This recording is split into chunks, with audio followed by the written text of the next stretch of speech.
자, 이번 시간에는 여러분 재무회계에서 이제 두 가지 남았는데요. 이제 수익과 비용과 회계 변경에 대한 거예요. 자, 일단 수익과 비용을 보시게 되면은 지금 우리가 회계 원리부터 시작하면서 제가 여기 손익계산서의 손익구분이라고 그랬었죠. 그래서 매출액에서 매출원가를 빼면 매출총익이 나오고 판관비 빼면 영업이익 나온다. 영업의 수익은 더해주고 영업의 비용은 빼주라고요. 그러면 법인세, 차감전 순이익 나오고 법인세 비용을 빼면 당기순이익 나온다는 거 이제 아마 다들 암기하고 계실 거예요.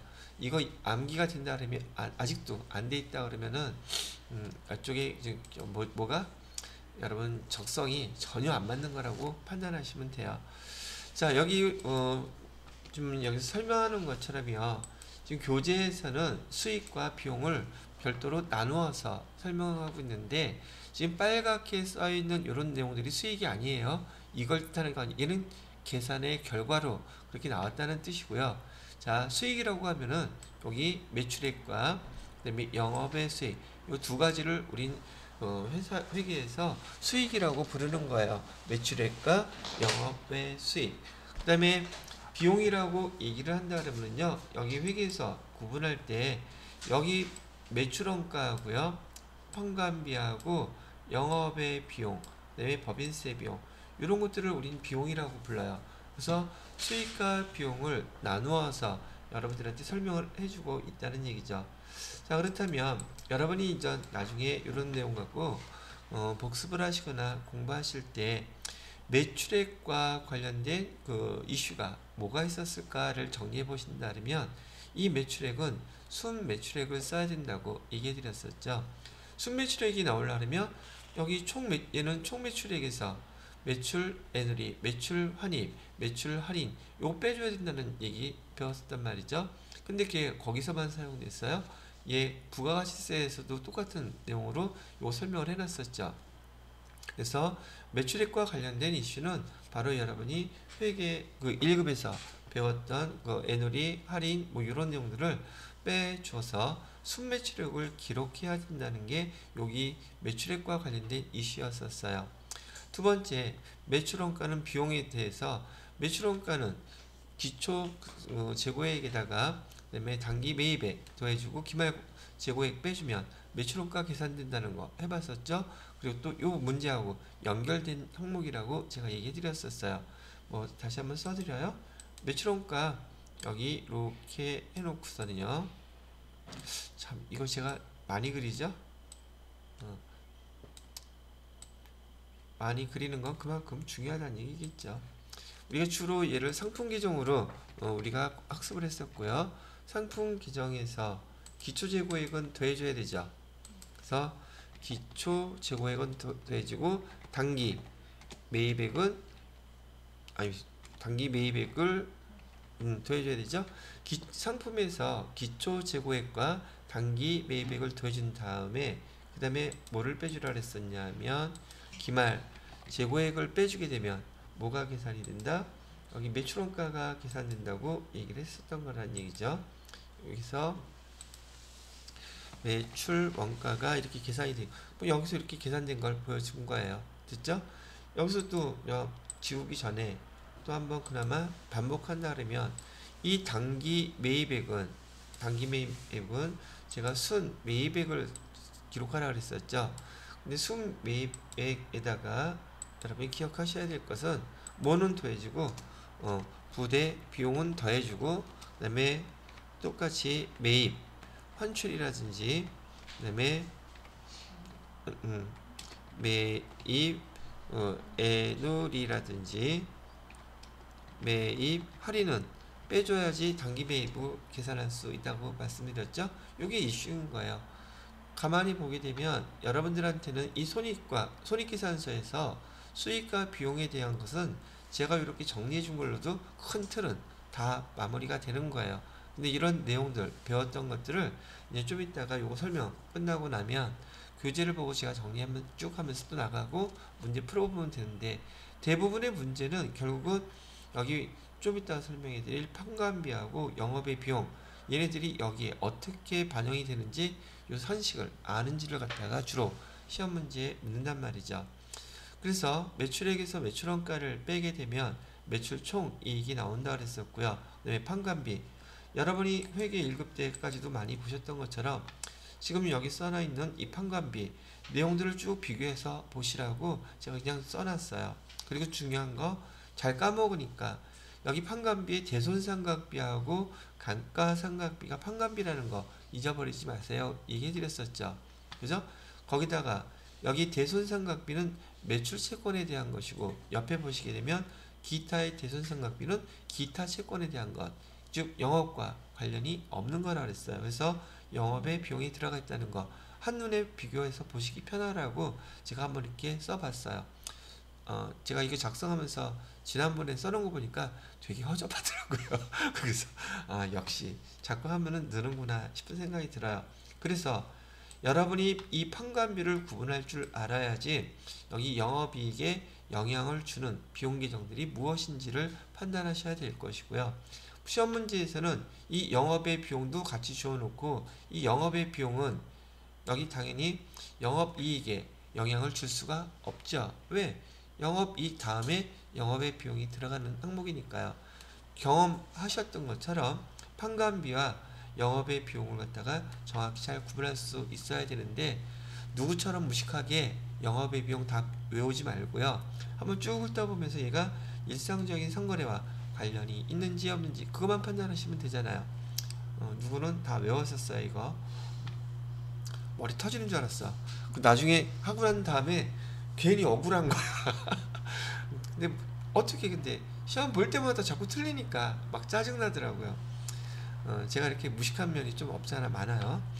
자, 그래서 여기 손익 구분에 대한 것과 계정에 대한 것 비교해서 보시라고 설명을 해드렸는데, 지금 보시게 되면 이게 지금 여러분들이 처음 보는 계정들 거의 없죠. 그죠? 눈에 다 익숙하죠. 잘 구분하시라고 얘기를 해드리는 거랍니다. 자, 그러면 교재로 이 내용을 갖다가 한번 정리를 해보도록 할게요. 78페이지에 보시게 되면 수익, 제가 수익의 개념이라는 것은 자본을 증가시키는 거예요 라고 얘기했었죠. 그래서 네 번째 줄에 보면 자본이 증가하는 것, 이게 키워드입니다 라고 설명해 드렸었어요. 이것도 한번 여기다 정리해 드리게 되면, 수익이라는 것은 궁극적으로 뭐가 증가되는 거다? 자본이 증가하는 걸 갖다가 수익이라고 얘기합니다 라고 얘기를 했었어요. 자본이 증가하는 것을 우린 수익이라고 하는 것이고, 그럼 반대로 비용이라는 것은 자본이 감소하는 거겠네요. 그죠? 이것도 까먹으셨나요? 혹시 제가 왜 자본이 증가하고 수익이 증가한다는 얘기를 이렇게 하는지, 자본 증가, 자본 감소 이렇게 써놓고요. 정의가 결과로 키워드가 이거란 얘기예요. 이유는 왜 그렇다고 그랬어요? 우리가 배웠던 손익계산서에서 여기 수익, 이것도 그냥 말만 이렇게 들으면 처음 듣는 사람들은 잘 이해가 안 되실 거예요. 손익계산서에서 차변에는 비용이고 대변에는 수익이었잖아요. 그래서 수익이 100이고 비용이 예를 들어서 80이었다고 가정을 하게 되면 여기 차이나는 그 금액, 당기순이익은 결과론적으로 재무상태표에 자본계정으로 옮겨가잖아요. 그죠? 그러면 비용이 없다고 가정을 하면 100% 수익이 다 당기순이익으로 가겠죠. 그러면 자본이 100만큼 증가하겠죠. 그래서 자본이 증가하는 게 수익이에요. 또 비용이, 수익은 없고 비용만 당기순이익으로 재무상태표 자본계정으로 간다면 자본은 감소하겠죠. 감소시키니까 비용이 결국 정의는 뭐다? 자본이 감소되는 걸 우리는 지금 비용이라고 부른다. 그 설명을 하고 있는 거랍니다. 자, 거기 그래서 정의는 수익의 개념 그렇게 정리해 놓으시면 되겠고요. 그 다음에 수익을 구분할 때 조금 전에 말씀드렸던 것처럼 매출액은 곧 표에 보시게 되면 순 매출액 계산하는 거 나와 있죠. 얘가 여기 매출액에 대해서의 이슈예요. 그 다음에 영업 외 수익이라고 되어 있고, 누구처럼 영업의 수익, 전 굳이 수익은 안 적었어요. 왜? 여기 영업의 비용이 반대되는 게 수익일 테니까요. 그런 계정들이 있다는 얘기 한번 쭉 보시면 되겠습니다. 그 다음에 밑에 팁이라고 되어 있는 거 보시게 되면, 기업회계 기준하고 우리가 부가가치 세법에서 배웠던 과세표준하고 비교해 놓고 있죠. 재무회계에서는 매출액이라고 부르고요. 부가세법에서는 얘를 똑같은 매출액을 뭐라고 부른다? 여기 과세표준이라고 부른다. 그 다음에 판매 장려금에 대한 거 쭉 설명이 나와 있는데 그냥 그대로 구분하시면 됩니다. 자, 그 다음에 79페이지 보시게 되면 수익의 인식이라고 되어 있는데 우리 부가세법에서 배웠을 때 재화는 우리가 인도됐을 때 수익으로 인식한다고 얘기했던 그 내용들이고 거기 쭉 읽어 보시더라도 한 번 본 거, 두 번 본 거 아니라서 이해하는데 어렵지는 않으실 거라고 보여지네요. 그 다음에 현금주의와 발생주의, 우리 재무회계는 발생주의로 기록한다고 했던 거 기억나시죠? 그 다음에 현금주의 하면 떠오르는 게 재무제표 중에서 현금 흐름표가 여기 현금주의로 작성된 표다. 뭐 이 정도 기억하시면 될 것 같고요. 그 다음에 수익은 간단한데 역시 돈 버는 거는 많이 없네요. 79페이지의 비용은 아까 말씀드렸던 키워드는 자본을 감소시키는 겁니다 라고 얘기해 드렸고요. 80페이지에 보시게 되면 80페이지의 비용, 기억, 니은, 디귿 이렇게 해서 조금 전에 동그라미 쳐드렸던 매출원가하고 판관비하고 영업의 비용 세 가지를 구분해서 설명해 드리고 있네요. 그러면 이것도 제가 매출원가의 이슈에 대한 거 여기 써드렸는데 그렇게 등식 관계로 기억하는 것보다는 그림 관계로 기억하시는 게 더 정확할 거예요 라고 제가 말씀을 해 드린 것이랍니다. 그 다음에 디귿에 보시게 되면은 거기 영업 외 비용이라고 되어 있으면서 거기 팁에 또 뭐 구분하라고 나와 있어요. 조금 전에 설명해 드렸던 대손상각비하고 기타의 대손상각비. 그러면 여러분들이 회계 1급 때 배웠던 내용들이 어마무시하게 많은 것들을 배우셨던 거죠. 그래서 지금 세무 2급에서도 회계 1급 때 내용들 계속 반복하면서 지금 여러분이 학습을 하고 계시는 것이랍니다. 그 다음에 거기 80페이지 밑에 동그라미 3번에 보시게 되면 비용의 인식 기준이라고 되어 있는데 81페이지에 기억 보시게 되면 직접적인 관련성이라고 되어 있잖아요. 여기 잠깐 화면 봐주실래요? 직접적인 관련성이라고 얘기한다면 얘는 수익 비용과 관련돼서 매출액과 매출원가의 관계가 수익 비용 대응의 원칙에 제일 충실하게 정확하게 반영한 기존 과목의 관계입니다 라고 얘기해드렸어요. 수익 비용 대응의 원칙, 그 중에서도 얘는 직접적으로 대응되죠. 이런 게 대표적인 직접 대응이란 용어를 쓰고 있는 것이고요. 그 다음에 거기 간접적인 관련성이라고 되어 있죠. 간접적인 관련성은 감가상각비 같은 경우 비용은 맞는데 얘는 내용 연수 동안에 배분을 하고 있죠. 매출액과 직접적인 관계가 없어요. 관계성을 밝힐 수가 없다는 거죠. 우리 원가계산에서 배웠을 때 직접비, 간접비 배우셨죠? 그 개념이에요. 그래서 판관비인 경우에는 매출액과 직접적인 관련성을 따지기가 너무 어려운지라 비용을 배분한다. 판관비의 또 다른 이름도 써내겠다. 판관비의 다른 이름은 기간비용이라는 용어도 써요. 우리 어디서 배웠죠? 원가계산에서 배웠죠? 원가에서 기간비용이라는 말도 그 다음에 원가계산에서 배웠던 비제조 원가라고도 부르는 게 바로 이 판관비를 의미하는 용어입니다 라고 설명을 해 드리는 것이죠. 그 다음에 즉시 비용인식, 여기 즉시 비용인식이란 말은 옆에 내용들을 일단 천천히 읽어보시겠지만은 즉시 비용인식의 대표적인 계정은 두 가지예요. 저기 연구비 또는 연구개발비 같은 거요. 그 다음에 광고선전비, 얘네들은 그냥 다 비용으로 그냥 즉시 인식해 버린다는 항목이기 때문에 그 내용도 이런 경우에는 즉시 비용으로 다 인식하고 하는 거구나 라고 써놓으시면 될 것이고요. 여기 대표적인 계정만 기억을 하시면 그 설명도 어렵지 않게 이해하실 수 있을 거예요. 그 다음에 3번에 보시게 되면 일반 기업 회계 기준에 의한 손익계산서의 구분이라고 되어 있는데 지금 왼쪽에 있는 중단사업 손익이 있는 경우 없는 경우 그거 따질 필요 없이요. 여러분 기본적으로 여기 지금 써드린 손익구분 요 항목만 잘 기억하시면 돼요. 밑에 팁 주당 순이익이요. 이거 또 설명해야 되나? 자 봐요. 무지하게 어려운 거니까 잠깐 잘 들으세요. 지금 당기 순이익이 예를 들어서 100만 원이 나왔다고 가정을 할게요. 근데 여기는 지금 주식회사잖아요. 근데 발행된 주식이 몇 주가 있느냐면 1000주가 있어요. 그러면 지금 여기서 나온 게 주당 순이익이라고 그랬잖아요.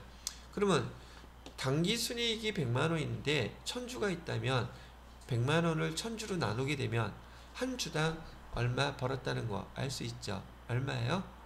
1000원. 그게 주당 당기 순이익이에요. 그러면 당기 순이익을 발행된 주식수로 나누게 되면 거기서 이게는 주당 순이익 이렇게 계산하는 거예요. 무지하게 어렵죠? 근데 용어는 처음 들어보니까 이게 또 뭔 소리야 이렇게 된단 말이죠. 들어보면 별것도 아니었어요. 자, 그러면 회계 수익과 비용에 대한 거는 마무리를 해드렸고요. 82페이지에 보면 또 1, 2, 3번 그래서 확인 예제 나와 있죠. 제가 지난 시간에 101페이지서부터 지금 우리 재무회계 나가는 거 그 전산 세무 2급에서 한 50문제 정도 나온다 그랬었잖아요. 재무회계 문제는 5문제가 출제될 거예요. 5문제인데 그 10배수인 50문제를 풀게 되면 그 중에서 5문제 못 맞힐까? 못 맞춰. 왜냐면 어렵게 나오는 것도 헷갈리는 것도 있을 수 있으니까. 재무회계 세무 2급에서의 재무회계 목표는 몇 개? 3개, 2-3개면 돼요.